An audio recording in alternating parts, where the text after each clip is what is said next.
안녕하세요. 독일 의사 김성일입니다. 독일 의사의 건강 플러스 돈을 이야기 시작합니다. 많은 분들이 뇌경색이나 뇌출혈의 신호라고 하면 흔히 얼굴이 한쪽으로 비뚤어진다거나 말이 어눌해지는 증상들을 먼저 떠올리실 겁니다. 물론 그런 증상들도 매우 중요한 경고 신호임에 틀림없습니다. 하지만 사실은요, 그보다 훨씬 더 빨리 그리고 은밀하게 나타나는 중요한 변화가 있습니다. 바로 우리 몸의 다리에서 보내는 작은 이상 신호들이죠. 특히 나이가 지긋하신 어르신들 중에는 다리가 평소와 좀 다르게 느껴져도 나이 들어서 그렇겠지, 요즘 좀 피곤해서 그런가 보다, 잠을 잘못 잤나 하면서 대수롭지 않게 넘기는 경우가 정말 많습니다. 하지만 이 작은 변화들은 단순히 피로나 노화로만 치부할 일이 아닙니다. 사실은 우리 뇌가 보내는 첫 번째 구조 요청일 수 있거든요. 다시 말해, 우리 몸은 이미 오래전부터 조용히 위험 신호를 보내고 있었던 겁니다. 뇌경색이라는 단어만 들어도 등골이 오싹해지는 분들이 많으실 겁니다. 한번 발병하면 생명을 위협할 뿐만 아니라 설령 목숨을 건진다 해도 반신마비나 언어장애 같은 심각한 후유증을 남길 수 있으니까요. 그런데 더 무서운 사실은 뇌경색이 어느 날 갑자기 벼락처럼 찾아오는 병이 아니라는 겁니다. 혈관이 점점 좁아지고 피가 잘 통하지 못하면서 우리 몸은 이미 곳곳에서 여러 신호를 보내고 있습니다. 그리고 그 신호가 가장 먼저 그리고 뚜렷하게 드러나는 곳이 바로 다리입니다. 왜 하필 다리일까요? 다리는 심장에서 가장 멀리 떨어져 있고 또 중력을 거슬러 혈액을 심장으로 다시 끌어올려야 하는 부위잖아요. 그래서 혈액 공급이 아주 조금만 불안정해져도 다리에서 먼저 문제가 나타나기 시작합니다. 하지만 우리는 발이 저리거나 다리에 힘이 빠지는 것을 단순히 근육 약화나 운동 부족으로만 생각하고는 안타깝게도 그 중요성을 지나치는 경우가 너무나 많습니다. 오늘 이 영상에서는 바로 이 다리에서 나타나는 뇌경색의 7가지 전조 신호를 자세히 알려드리겠습니다. 이 신호들을 제대로 알고 계신다면 여러분 자신은 물론 사랑하는 가족의 생명까지 지킬 수 있는 귀한 지식이 될 것입니다. 안녕하세요. 저는 독일에서 내과 전문의로 오랫동안 근무했고 지금은 하이델베르크 대학에서 학생들을 가르치고 있는 김성일입니다. 독일에서는 저를 프리드리 켈러라고 부르기도 합니다. 독일은 심혈관 질환 분야에서 세계적으로 권위가 높은 나라 중 하나인데요. 저는 지난 20년간 수많은 뇌경색 환자들을 진료하면서 한 가지 공통점을 확인할 수 있었습니다. 거의 모든 환자분들이 실제 뇌경색이 발생하기 전에 다리에서 심상치 않은 이상 신호를 경험하셨다는 사실이었죠. 자, 혹시 이런 경험 없으신가요? 아침에 일어나 화장실에 가려는데 한쪽 다리가 유난히 뻣뻣하고 힘이 없어 뒤뚱뒤뚱 걸으신 적, 혹은 평소에 늘 다니던 익숙한 길인데 갑자기 발끝이 턱 걸려 휘청하신 적 있으실 겁니다. 그럴 때 대부분 이렇게 생각하시죠. 어젯밤에 잠을 잘못 잤나? 운동을 안 해서 근력이 떨어졌나? 나이 들어서 그렇겠지 뭐, 아마 이렇게 가볍게 넘기셨을 거예요. 사실 병원에 오시는 환자분들도 똑같은 말씀을 하시고 가족분들도 크게 다르지 않습니다. 부모님이나 배우자가 다리가 불편하다고 얘기하면 운동 부족이야, 밖에 나가서 좀 걸어 하고는 대수롭지 않게 넘기는 경우가 참 많습니다. 그런데 왜 하필 다리에서 이런 신호가 먼저 나타나는 걸까요? 다리는 단순히 심장에서 멀리 떨어져 있다는 이유만은 아닙니다. 의학적으로도 뇌혈류 이상이 가장 먼저 드러나는 부위로 잘 알려져 있습니다. 우리 몸의 하지 동맥은 길이가 길고 아주 먼 말초 부위까지 산소와 영양을 공급해야 합니다. 그래서 혈액 흐름이 조금만 줄어들어도 곧바로 힘이 빠지거나 감각이 둔해지는 겁니다. 실제로 독일과 네덜란드에서 수천 명을 대상으로 한 대규모 연구에서도 환자들의 절반 이상이 뇌경색이 오기 전에 다리에서 먼저 이상을 느꼈다고 보고했습니다. 그러니 다리가 보내는 신호는 결코 가볍게 볼 게 아니었던 거죠. 특히 질과성 허혈 발작, 우리가 흔히 TIA라고 부르는 경우에는 그 신호가 더욱 뚜렷하게 나타납니다. 발병 며칠 전, 심지어는 불과 몇 시간 전부터도 다리가 미리 위험 신호를 깜빡이고 있었던 겁니다. 다시 말해, 우리 몸이 마지막으로 우리에게 기회를 주고 있었던 셈이죠. 하지만 이 신호를 놓치고 무시하면 어느 날 갑자기 쓰러져 응급실로 실려오게 되고 그제서야 그때 그 증상이 신호였구나 하고 후회하는 경우가 너무나 많습니다. 조기에 대응했다면 충분히 회복할 수 있었을 텐데 그 골든 타임을 놓쳐 평생을 후유증을 안고 살아가야 하는 안타까운 상황이 벌어지는 겁니다. 이제 조금 감이 오시나요? 다리가 보내는 작은 신호를 무심히 넘기는 것이 얼마나 위험한 일인지요. 자, 그럼 도대체 왜 다리에서 뇌경색 신호가 나타나는 걸까요? 이를 이해하려면 먼저 우리 몸의 혈액순환을 떠올려 보셔야 합니다. 여러분, 오래된 고층 아파트라고 상상해보죠. 수압이 약할 때 어디부터 물이 잘 안 나오나요? 당연히 가장 높은 꼭대기층부터 물이 졸졸 나오거나 아예 끊기죠. 우리 몸도 똑같습니다. 혈액 공급이 약해지면 심장에서 가장 멀리 떨어져 있고 중력의 영향을 가장 많이 받는 다리부터 문제가 생기기 시작합니다. 특히 뇌혈관이 막히면서 전체적인 순환이 나빠지면 다리 근육까지 산소와 영양이 제대로 전달되지 못해 힘이 빠지고 감각도 둔해지는 거예요. 더 중요한 건 우리 뇌의 구조입니다. 우리 뇌는 좌우가 서로 교차해서 몸을 조절합니다. 예를 들어 왼쪽 뇌는 오른쪽 팔과 다리를, 오른쪽 뇌는 왼쪽 팔과 다리를 관장하죠. 뇌에서 내려가는 신경 신호들이 중간에서 교차하기 때문에 한쪽 뇌혈관이 막히기 시작하면 반대편 다리에 먼저 신호가 나타나는 겁니다. 왼쪽 뇌에 문제가 생기면 오른쪽 다리에, 오른쪽 뇌에 문제가 생기면 왼쪽 다리에 이상이 생기는 시기죠.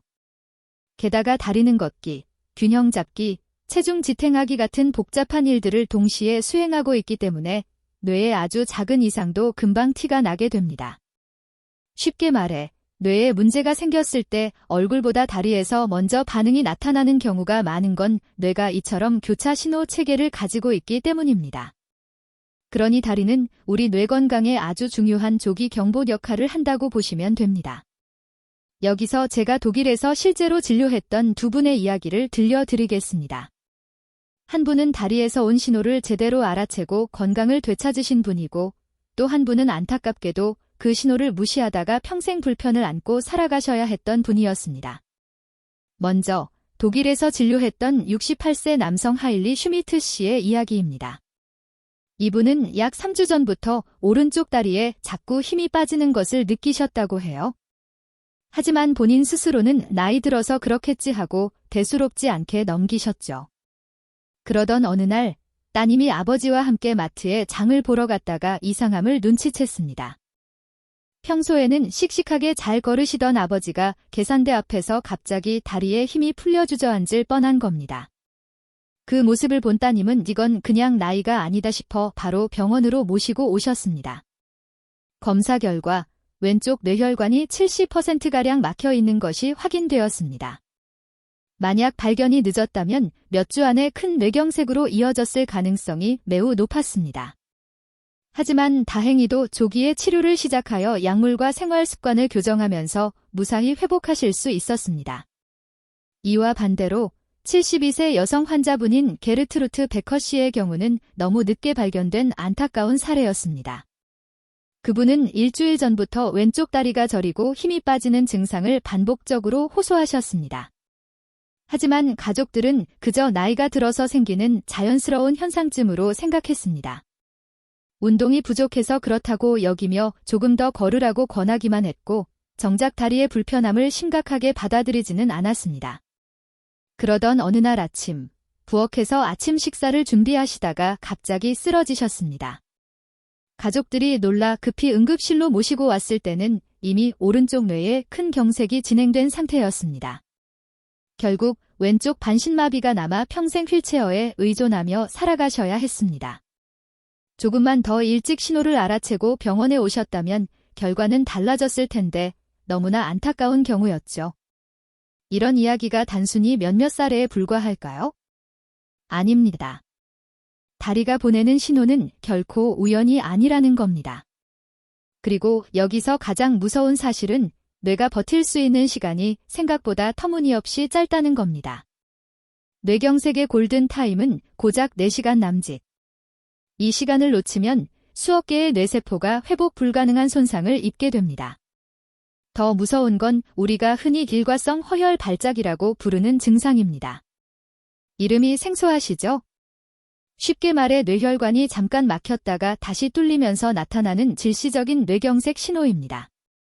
그래서 몇 분 동안 다리에 힘이 빠졌다가 혹은 감각이 둔해졌다가도 금방 다시 정상으로 돌아오는 경우가 많습니다. 문제는 여기서 많은 분들이 다시 괜찮아졌으니 이제는 별일 아니다 하고 안심해 버린다는 겁니다. 제가 드리고 싶은 말씀은 다리에 이상이 나타났다가 금방 회복됐더라도 절대 괜찮아졌다 하고 넘어가면 안 된다는 겁니다. 오히려 이때가 가장 서둘러 병원에 가야 할 결정적인 순간이라는 것을 꼭 기억하셔야 합니다. 이제부터는 다리에서 나타나는 뇌경색의 7가지 신호를 하나씩 자세히 공개하겠습니다. 이것은 단순한 증상이 아니라 우리 몸이 보내는 살아있는 경고등이라고 생각하셔야 합니다. 혹시라도 이 중 단 한 가지라도 경험하셨다면 절대 그냥 넘기지 마시고 즉시 전문가와 상담하셔야 합니다. 첫 번째 신호는 한쪽 다리에 갑작스러운 힘 빠짐입니다. 계단을 오르다 갑자기 한쪽 다리에 힘이 풀려 주저앉을 뻔한 경험, 혹은 의자에서 일어날 때 유독 한쪽 다리에만 힘이 안 들어가는 경험, 혹시 있으셨나요? 많은 분들이 이런 순간을 단순히 피곤하거나 운동 부족 탓으로 돌리지만 사실은 그렇지 않습니다. 운동 부족으로 다리가 약해지면 보통 양쪽 다리가 함께 힘이 빠지고 걸으면 걸을수록 점점 지쳐가는 양상으로 나타납니다. 반면 뇌혈관에 문제가 있을 때는 특징적으로 한쪽 다리만, 그것도 갑자기 뚝 힘이 빠지는 형태로 나타납니다. 쉬어도 금방 회복되지 않거나 같은 쪽에서 반복된다면 단순한 근육 약화가 아니라는 뜻이죠. 뇌에서 내려오는 운동 신호와 올라오는 감각 신호가 어긋날 때 흔히 나오는 전형적인 호소예요. 걷다가 발이 엉뚱한 방향으로 가는 느낌, 장바구니를 들다가 갑자기 다리에 힘이 풀리는 경험 등으로 나타나기도 합니다. 실제로 이런 증상을 호소한 환자분들을 검사해보면 상당수에서 뇌혈관의 협착이나 미세한 뇌경색이 발견됩니다. 즉, 단순한 노화 현상으로만 치부하기에는 분명히 의학적 의미가 있는 신호라는 겁니다.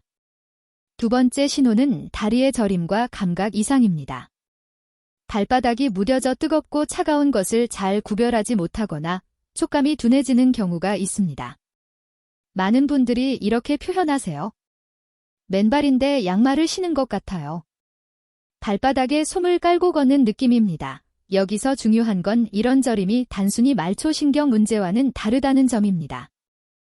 허리 디스크나 신경이 눌려서 생기는 저림은 보통 발끝에서 시작해 발목, 종아리 쪽으로 마치 양말을 신는 범위처럼 서서히 퍼져 올라가는 양상으로 나타납니다. 또 허리를 숙이거나 오래 앉아있을 때 심해졌다가 자세를 바꾸면 다시 가라앉는 경우가 많죠. 그런데 뇌혈관 문제로 오는 저림은 양상이 전혀 다릅니다. 특징적으로 한쪽 다리에만, 그것도 갑작스럽게 나타나고 자세와 상관없이 반복되는 경우가 많습니다. 발 자체는 멀쩡하지만 감각 신호를 처리하는 뇌의 감각 피질의 혈류가 부족해지면서 뇌가 그 신호를 잘못 해석하는 겁니다. 그래서 뜨거운 물에 발을 담갔는데도 덜 뜨겁게 느껴지거나 울퉁불퉁한 바닥인데도 평평한 것처럼 느껴지기도 합니다. 세 번째 신호는 다리를 질질 끄는 보행입니다. 의학적으로는 조카수라고도 부릅니다. 정상이라면 발목 근육이 발끝을 적절히 들어 올려 바닥에 걸리지 않도록 해줍니다. 그런데 뇌에서 내려오는 신호가 제대로 전달되지 않으면 발목을 들어 올리는 힘이 약해져 발끝이 바닥에 끌리게 됩니다. 그래서 걷는 소리가 달라지고 신발 앞부분이 유난히 빨리 닳는 특징이 나타나죠. 문제는 본인은 잘 모른다는 겁니다. 대신 가족들이 먼저 눈치채는 경우가 많습니다. 요즘 아버지가 발을 자꾸 끄는 소리가 나요. 어머니 걸음걸이가 좀 이상해요. 이렇게 일상 속 작은 변화를 통해 드러나는 경우가 많습니다. 실제로 독일에서 제가 만난 환자 한 분은 아내가 남편의 신발 앞창이 한쪽만 이상하게 닳는다고 의심해서 병원에 오셨습니다. 검사 결과 작은 뇌경색이 확인되었고 조기에 발견하여 큰 사고를 막을 수 있었습니다. 이처럼 걸음걸이의 작은 변화, 신발 마모나 발소리 같은 단서가 사실은 뇌가 보내는 중요한 신호일 수 있습니다. 무심코 지나치지 말고 가족끼리 서로 잘 살펴봐야 합니다. 네 번째 신호는 자꾸 걸려 넘어지는 증상입니다. 평소에 잘 다니던 길인데 요즘 따라 문턱이나 계단에 자꾸 발이 걸리는 경우가 있으신가요? 이건 단순히 문턱을 못 봐서 그런 게 아니라 뇌혈관 손상으로 고유 감각이 떨어진 신호일 수 있습니다. 고유 감각은 말이 조금 어렵지만 쉽게 말하면 내 발이 지금 어디에 있고 어떤 자세로 서 있는지를 뇌가 스스로 아는 능력입니다. 우리가 길을 걸을 때 발을 일일이 내려다보지 않아도 걸을 수 있잖아요. 계단을 오를 때도 눈으로 발끝을 확인하지 않고 자연스럽게 발을 올려놓을 수 있는 건 고유 감각 신호가 뇌에서 다리까지 잘 전달되기 때문입니다. 그런데 이 기능이 떨어지면 뇌가 발의 위치를 제대로 인식하지 못해 작은 문턱에도 걸려 넘어지고 계단 높이를 잘못 짚어 휘청거리게 되는 거죠. 문제는 이런 낙상이 단순히 넘어지는 걸로 끝나지 않는다는 겁니다. 특히 70대 이상 어르신들의 경우 넘어짐은 곧 엉덩이 골절, 척추 골절, 그리고 장기간의 와병 생활로 이어지기 쉽습니다. 물론 누구나 가끔은 발이 걸릴 수 있습니다. 하지만 특별한 이유가 없는데도 반복적으로 같은 증상이 나타난다면 단순한 노화가 아니라 뇌가 보내는 위험 신호일 수 있다는 거죠. 다섯 번째 신호는 다리 떨림과 내가 원치 않았는데도 저절로 나타나는 움직임입니다. 쉽게 말해 내가 가만히 있으려고 해도 다리가 자꾸 달달 떨리거나 스스로 제어하기 어려운 움직임이 반복되는 경우예요. 물론 누구나 피곤하거나 긴장했을 때 다리가 잠깐 떨릴 수 있습니다. 그런데 이런 경우는 대개 금방 멈추고 쉬면 사라집니다. 하지만 뇌혈관 문제로 생기는 떨림은 양상이 다릅니다. 원하지 않아도 반복적으로 나타나고 특정 상황과 상관없이 지속되는 특징이 있습니다. 왜 이런 일이 생길까요? 뇌는 우리 몸의 지휘자 같은 역할을 합니다. 다리를 움직여라, 멈춰라, 힘을 줘라 하는 신호를 내려보내야 하는데 뇌혈관이 좁아지거나 막히면 이 신호 전달 체계가 불안정해집니다. 신호가 들쭉날쭉해지니 다리가 내가 원치 않았는데도 떨리거나 움찔거리는 겁니다. 이처럼 내가 원치 않았는데 다리가 자꾸 움직인다는 건 단순히 나이나 관절 탓으로만 볼 수 없습니다. 반복적이고 지속적인 떨림이 나타난다면 반드시 신경학적 검진을 받아보셔야 합니다. 여섯 번째 신호는 보행 불균형과 휘청거림입니다. 우리 뇌의 뒤쪽에 자리 잡은 손회는 몸의 균형과 조화를 담당하는 아주 중요한 기관입니다. 이곳으로 가는 혈류가 막히거나 부족해지면 걷는 동작이 매끄럽지 못해집니다.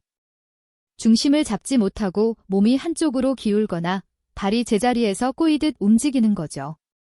이런 증상은 특히 아침에 심해지는 경우가 많습니다. 밤사이 혈압이 떨어지면서 뇌로 가는 혈류가 줄어들기 때문인데 그래서 실제로 많은 뇌경색 환자들이 아침에 갑자기 쓰러져 응급실로 오게 됩니다. 환자분들은 흔히 이렇게 표현하십니다. 술도 안 마셨는데 비틀비틀해요. 바닥이 울렁거리는 것처럼 걸음이 삐끗거려요. 겉으로 보기에는 단순한 어지럼증처럼 보이지만 사실은 뇌에서 균형을 잡는 신호가 제대로 전달되지 않는 상태일 수 있습니다. 단순히 기립성 저혈압이나 귀에서 오는 어지럼증은 잠시 앉았다 일어나면 좋아지기도 하지만 손외의 혈류 이상으로 생기는 휘청거림은 반복적이고 점점 심해진다는 특징이 있습니다.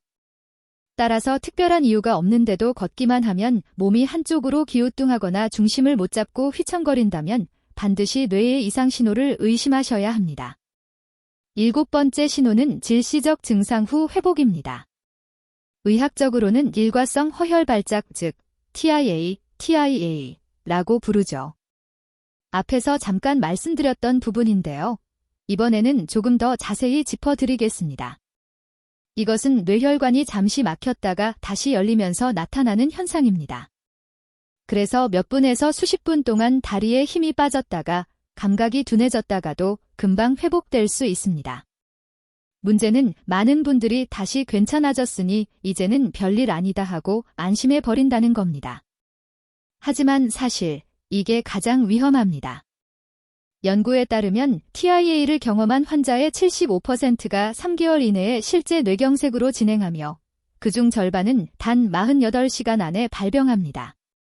그러니까 잠깐 증상이 사라졌다는 건 오히려 큰 뇌경색이 곧 온다는 강력한 경고일 수 있는 겁니다. 실제로 제가 만난 환자 중에도 다리에 힘이 빠졌다가 20분 만에 정상으로 돌아와 그냥 귀가하신 분이 있었습니다.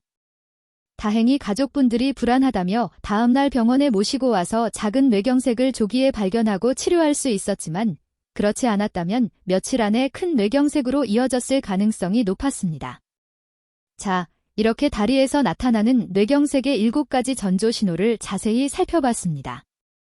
혹시 이 중에서 경험해보신 증상이 있으신가요? 단 하나라도 해당된다면 절대 가볍게 넘기지 마시고 반드시 의료진과 상담하시기 바랍니다. 여기까지 들으시고 혹시 마음이 무거워지셨나요? 너무 걱정하지 않으셔도 됩니다. 이제부터는 희망적인 이야기를 드리겠습니다. 뇌경색은 무섭지만 사실 환자의 80% 이상은 생활습관 관리만으로도 충분히 예방이 가능하다는 것이 WHO와 유럽신경학회의 공식 발표입니다. 지금부터라도 시작하면 결코 늦지 않습니다. 저도 독일에서 진료할 때 생활습관을 조금만 바꿨을 뿐인데도 완전히 다른 삶을 사시는 분들을 정말 많이 봤습니다. 먼저 혈압 관리가 가장 기본입니다. 혈압은 가능한 120에 80 정도로 유지하는 것이 이상적입니다. 그런데 이미 고혈압인 분이라면 적어도 130에 80 정도를 목표로 관리하셔야 합니다. 이것을 고혈압 1기 단계라고 하는데 적어도 그 정도까지는 혈압을 안정시켜야 합니다. 매일 같은 시간에 혈압을 재고 기록해 두는 습관이 중요합니다. 특히 아침에 일어나서 30분쯤 지난 뒤 측정하는 것이 가장 정확합니다.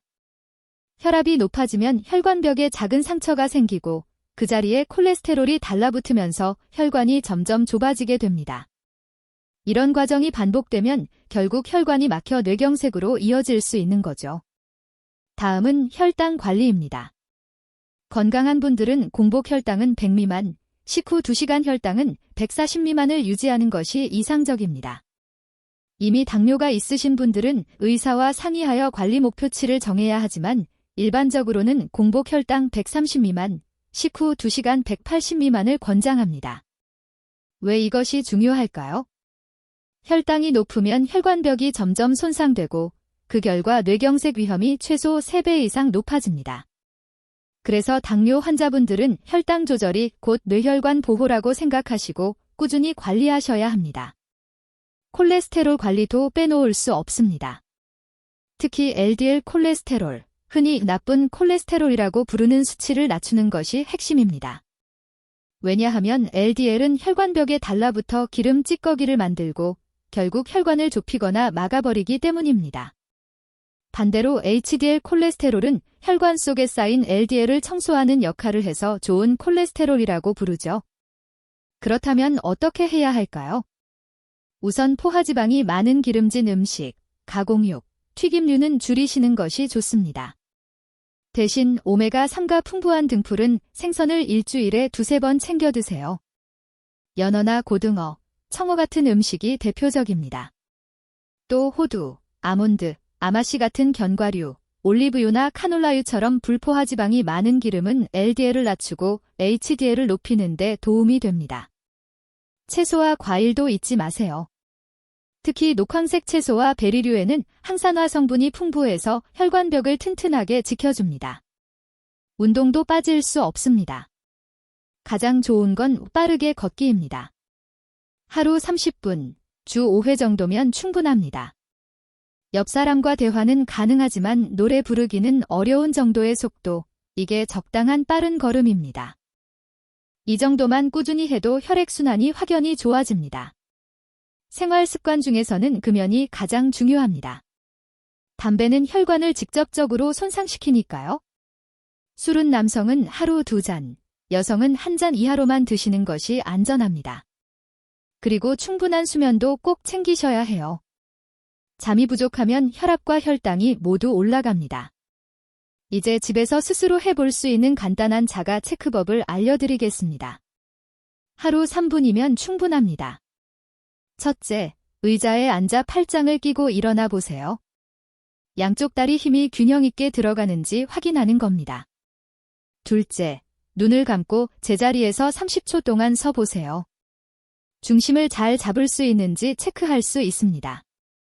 셋째, 양쪽 발바닥을 손으로 만져서 감각 차이가 있는지 비교해 보세요. 넷째, 일직선 위를 따라 10걸음 정도 걸어 보세요. 비틀거리거나 균형이 무너지지 않는지 확인하는 거죠. 만약 이 4가지 중에서라도 이상이 있다면 절대 쉬면 괜찮아지겠지 하고 넘기지 마시고 증상 시작 시간을 기록한 뒤 즉시 병원에 가셔야 합니다. 여러분, 내일 아침부터라도 이 체크법을 직접 해보시고 결과를 댓글로 나눠주시면 좋겠습니다. 가족과 함께 해보셔도 큰 도움이 될 거예요. 오늘 내용을 간단히 정리해 보겠습니다. 우리가 함께 살펴본 건 다리에서 나타나는 뇌경색의 7가지 전조 신호였습니다. 이 신호들을 조기에 알아차리면 회복의 길이 열리지만 무심히 지나치면 평생의 후회로 남을 수 있습니다. 작은 신호, 마지막 경고, 평생의 후회 이 3단어가 무겁게 느껴지실 수도 있지만 이제 여러분은 이 모든 걸 막을 수 있는 지식을 손에 넣으셨습니다. 다리는 단순히 우리 몸을 지탱하는 기둥이 아니라 뇌가 보내는 가장 중요한 경보 장치입니다. 경보음을 무시하면 화재를 피할 수 없듯 다리에서 오는 신호를 무시하면 뇌경색을 피하기 어렵습니다. 하지만 우리 몸은 거짓말을 하지 않습니다. 다리는 뇌의 언어라는 것을 꼭 기억해 주세요. 오늘 영상이 도움이 되셨다면 구독과 좋아요 잊지 말아주세요. 그리고 주변 분들에게도 공유해 주시면 좋겠습니다. 여러분의 작은 나눔이 누군가의 생명을 지킬 수 있으니까요. 앞으로도 건강한 삶을 지키는데 꼭 필요한 이야기들을 계속 전해드리겠습니다. 지금까지 독일에서 독일 의사 김성일이었습니다. 감사합니다.